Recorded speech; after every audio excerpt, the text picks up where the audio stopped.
And staying with the president, he defended his economic record as questions about the cost of living continue to dominate conversations across the United States. Speaking to McDonald's franchise owners and suppliers in Washington, the president laid out his case for why he believes prices are stabilizing and why he believes his administration deserves the credit. In a speech that mixed policy with nostalgia, President Trump claimed he brought inflation back to what he called normal levels. I want you to know that I'm fighting every day to support small businesses like yours and the citizens that we all serve. And together we're fighting for an economy where everyone can win, from the cashier starting her first job to a franchisee opening his first location to the young family in a drive-through line. I've been on that line many times. The president also blamed former President Joe Biden for what he described as a mess, saying Democrats had mismanaged the economy. Trump insisted that Americans were, quote unquote, so damn lucky that he won the 2024 election. We took over a mess. We had the highest, think of it, the highest inflation in the history of our country. They say 48 years it was the history of our country. And now we have normal inflation. We're going to get it a little bit lower, frankly, but we have normal. We've normalized it. Inflation has indeed fallen sharply from its peak of 9.1% under former President Joe Biden. But the latest reading shows price growth ticking back up to 3% in October, the first time inflation has hit that mark since January.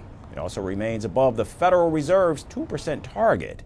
And praising McDonald's, a brand he is long associated with, and even reminiscing about working the fry station during a visit to Pennsylvania last year. He took a dig at former Vice President and presidential candidate Kamala Harris, claiming she never worked at McDonald's. I'm honored to stand before you as the very first former McDonald's fry cook ever to become president of the United States. And I actually was there for about 30 minutes, and that was 30 minutes longer than Kamala was there, right? Despite her job at McDonald's, that didn't work out too well. The president pointed to the fast food giant's rollout of new, cheaper menu options as proof that affordability is improving. Trump, however, has struggled to win over Americans with his protectionist economic message amid persistent affordability concerns.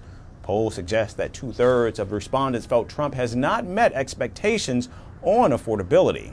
And in the wake of an election blowout in the polls recently and historically bad approval ratings, Trump is attempting to change course. He recently signed an executive order lowering duties on 200 food products, including beef, bananas, coffee, and orange juice. He also floated a $2,000 rebate check and the introduction of a 50-year mortgage as part of a push to address affordability concerns, a plan widely panned by economists.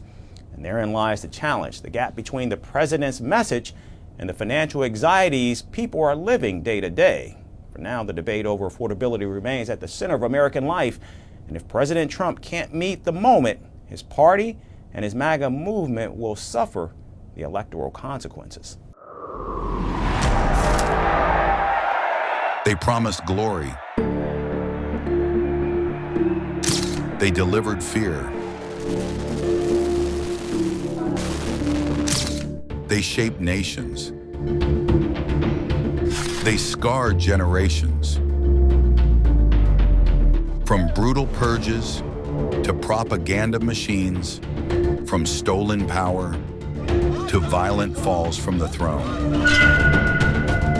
Welcome to The Dictator, a series that strips away the myth and then exposes the men behind the tyranny.